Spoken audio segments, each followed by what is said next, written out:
बिस्मिल्लाहिर्रहमानिर्रहीम। नाज़रीन इकराम, आपको सारे अहले कश्मीर को और पाकिस्तान को अस्सलाम वालेकुम। आज मेरी वीडियो का टॉपिक है फिफ्थ जनरेशन वार क्या है।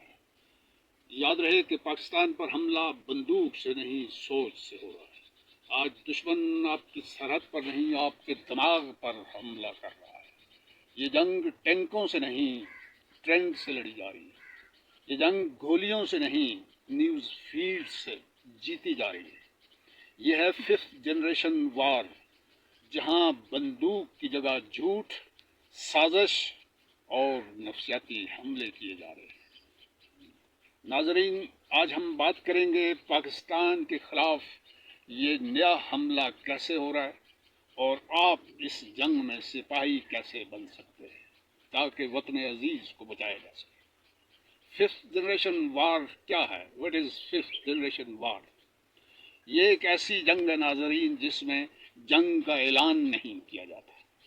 इस जंग में गोलियां नहीं चलाई जाती। ये जंग बगैर ऐलान जंग के और गोलियां चलाए बगैर मुल्कों को तबाह कर देती है। दुश्मन क्या हरबा इस्तेमाल करता है? नंबर एक, सोशल मीडिया पर झूठी खबरें फैलाता है। नंबर दो, कौम के नौजवानों को मायूस करता है। नंबर तीन, अपनी तहजीब, अपना कल्चर, अपने नजरियात का जहर नौजवानों के दिल और दिमाग में घोल देता है। नाजरीन, मुल्की इदारों पर अदम एतमाद पैदा करता है। ये साइबर, मीडिया और माइंड वार है।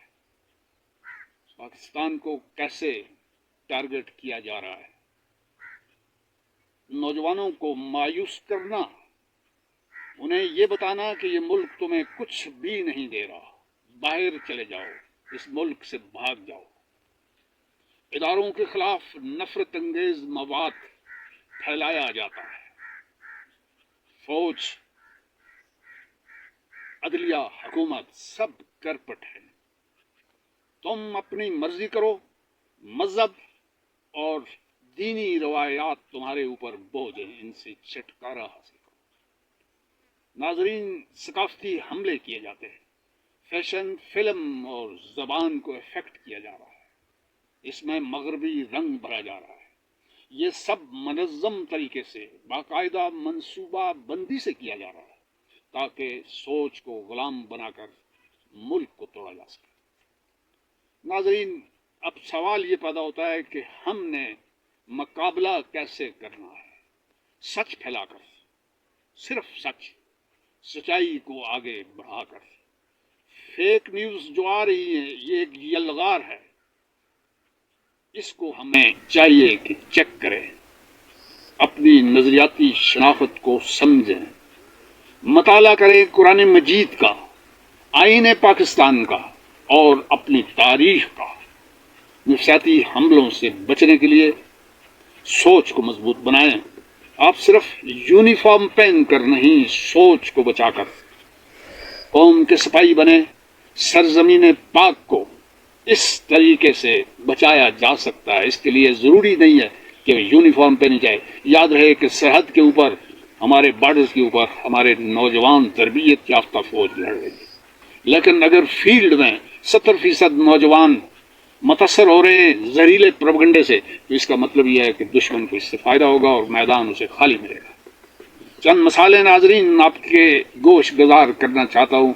पिछले 5 सालों में 70% नौजवान सोशल मीडिया से मुतासर होकर मुल्क की नजरिया, सियासत और अदारों से बदजन हो चुके हैं। फिरकावारियत, लसानियत और नफाक का बीज बोया जा रहा है। नई नस्ल की सोच की हिफाजत हमने करनी है ताकि हमारा दुश्मन नाकाम रहे। आप अपने कमेंट में जरूर लिखिए कि हमने बगैर यूनिफॉर्म पहने पाकिस्तान का सच्चा सिपाही बनना है और दुश्मन के इस झूठे प्रोपगंडे का तोड़ करना है। नाजरीन, हम अगली वीडियो में आपको ये बताने की कोशिश करेंगे कि सोशल मीडिया हथियार क्या है और हम सब ने मिलकर इस सोशल मीडिया हथियार को कैसे तोड़ना है ताकि वतन अजीज पर کبھی بھی آنچ نہ سکے۔ والسلام، تھینک یو۔ مقابلہ ہم کیسے کریں؟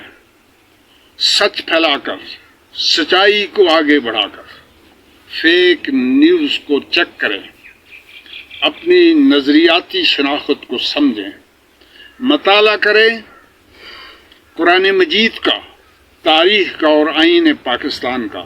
نفسیاتی حملوں سے بچنے کے لیے سوچ کو مضبوط کریں۔ آپ صرف یونیفارم پہن کر نہیں، سوچ کو بچا کر قوم کے سپاہی بن سکتے ہیں۔ چند مثالیں آپ کے سامنے پیش کرنا چاہتا ہوں۔ ناظرین، پچھلے 5 سالوں میں 70% پاکستانی نوجوان سوشل میڈیا سے متاثر ہو کر نظریہ پاکستان، پاکستانی سیاست اور پاکستان کے اداروں سے بدظن ہو چکا ہے۔ فرقہ واریت، لسانیت اور نفاق پیدا کیا جا رہا ہے۔ نئی نسل کی سوچ کی حفاظت ہم نے کرنی ہے تاکہ دشمن ناکام رہے۔ میں آپ سے چاہتا ہوں کہ آپ کمنٹ میں یہ ضرور لکھیں کہ میں پاکستانی نوجوان بغیر وردی کے پاکستان کی حفاظت کروں گا اور 5th جنریشن وار کے خلاف سینہ سپر رہوں گا۔ اگلی ویڈیو میں ناظرین کرام، میں آپ کو سوشل میڈیا ہتھیار کے بارے میں بات کروں گا، آپ کو بتاؤں گا، اور یہ بھی بتاؤں گا کہ سوشل میڈیا ہتھیار کو ہم نے مل کر کیسے تباہ و برباد کرنا ہے، اس ہتھیار کو ہم نے کیسے توڑنا ہے۔ تو اگر آپ کو یہ ویڈیو پسند آئے تو اس کو ضرور لائک کیجئے، کمنٹ کیجئے اور سبسکرائب کیجئے۔ تھینک یو ویری مچ ناظرین، السلام علیکم۔